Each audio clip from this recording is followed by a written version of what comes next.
నమస్తే ఫ్రెండ్స్, నా పేరు సాయి కృష్ణ ఆజాద్, సుప్రీంకోర్టు అడ్వకేట్. ఈరోజు చాలా చక్కటి వీడియోతో నేను మీ ముందుకు వచ్చాను. అదేంటంటే ఐపీ అంటే చాలామంది అడుగుతారు. ఇన్సాల్వెన్స్ పిటిషన్ గురించి చాలామంది మాకు ఫోన్లు చేస్తూ ఉన్నారు. మాకు విజయవాడలో, అలాగే హైదరాబాద్లో, అలాగే ఢిల్లీలో కూడా మాకు ఆఫీస్ ఉంది.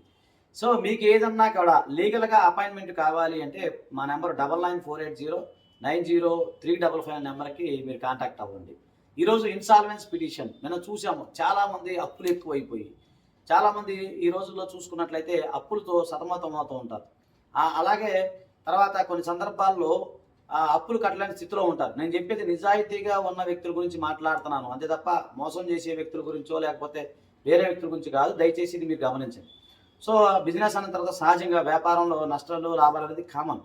ఆ సందర్భంలో దీనికి సంబంధించి ఇన్సాల్వెన్సీ యాక్ట్ ఏదైతే ఉందో ఇది 1920 చట్టం, గుర్తుపెట్టుకున్నాను. దాదాపు 100 ఇయర్స్ బ్యాక్ ఉన్న చట్టం తప్ప మేము వ్యక్తిగతంగా చెప్పేది ఏమి కాదు.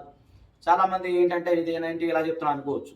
మీకు ఏదైనా సరే ఆర్థిక సంబంధమైన కష్టాలు కనుక ఎదురైనప్పుడు మీరు శుభ్రంగా ఇన్సాల్వెన్స్ పిటిషన్ అంటే ఐపీ పిటిషన్ అనేది ఫైల్ చేసుకోవచ్చు. ఈ ఐపీ పిటిషన్లో ఉన్న చాలామంది కొన్ని డౌట్స్ నేను క్లియర్ చేస్తాను.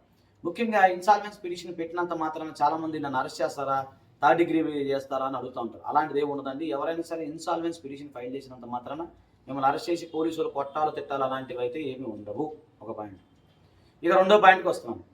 ఇక ఇన్సాల్వెన్స్ పిటిషన్ పెడితే చాలామంది చనిపోయినట్టేనండి, చనిపోయినట్టుగా భావించాలంటే సమాజంలో అంటారు. లేదు, అలాంటి ఆలోచన లేదు. ఇన్సాల్వెన్స్ పిటిషన్ ఫైల్ చేసినంత మాత్రాన మీరు చనిపోయినట్టు కాదు, అలాంటివి ఏమి ఉండవు. చాలామంది ఆధార్ కార్డు రద్దు అవుతుందంట, తర్వాత ఈ ఆధార్ కార్డు పోద్దంట, ఓటర్ ఐడి కార్డు అలా ఏంటి ఏమి ఉండవు, మీకు అవన్నీ నడుస్తాయి. ఎప్పుడు మీరు ఇన్సాల్వెంట్గా ప్రభుత్వం వారు చెప్పినప్పుడు అంటే కోర్టు వారు చెప్పినప్పుడు మాత్రమే మీరు ఇన్సాల్వెంట్గా అయ్యే అవకాశం ఉంది తప్ప అంతవరకు కూడా మీరు సాల్వెంట్గానే పరిగణించాలి.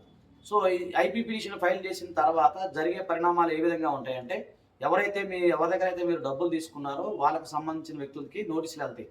సో వాళ్ళు వస్తారు, వాళ్ళు వచ్చి దానికి సంబంధించి అవన్నీ కూడా ఎంక్వైరీ చేసి మీకు నోటీసులు వెళ్ళిన తర్వాత వాళ్ళు ఫైల్ చేస్తారు.